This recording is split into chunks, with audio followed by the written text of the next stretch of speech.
Why don't you tell the Vayner Nation who you are? I'm Jim Spector, senior copywriter for VaynerMedia. I've been here about 2 years, a little over now. Jim? Is that what you said? James. Okay. Nah, I don't go by Jim. I thought you said Jim, and I freaked out. I'm like, is this something? It's a new James, in going into Good. 2015. That's good. I didn't hear you. So, my question is this.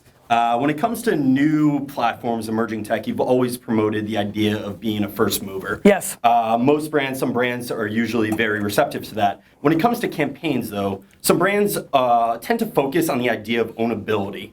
My question is this. Ownability is like, we need to dominate this platform? Or in terms of a campaign, when is that, how ownable is that campaign to, said brand? My question is this. When does it become, at what point, a campaign ownable by being the first brand to do something, as in being the first mover to do that type of campaign?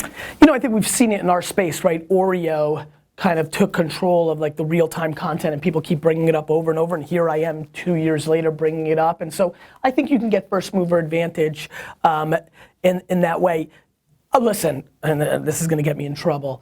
I think that's a bunch of marketing bullshit talk. When brands think they can own something, it just speaks to their naivete of the heavy fragmentation of the world we now live in, right? You can own something for a moment, but to own it, there's no brand that's gonna own, what brand owns what?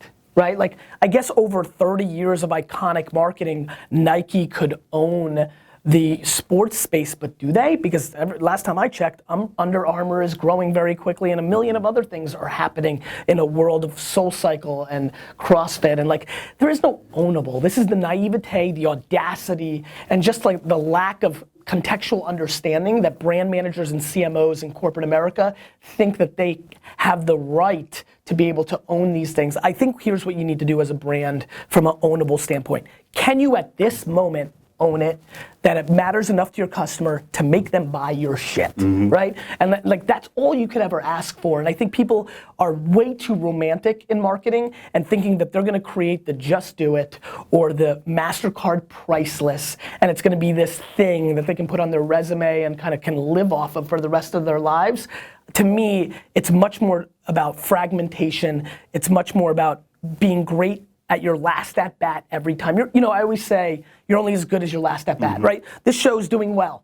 If this episode sucks crap, it's heading in the wrong direction. And all 38 before it mean nothing as I go forward. And so I think that's how marketers need to think about that, which is do the best you can for what you need to do at that moment on the platforms that you decide to storytell that actually drive business results, not this romantic feeling of let's own it, marketing 360, fully integrated.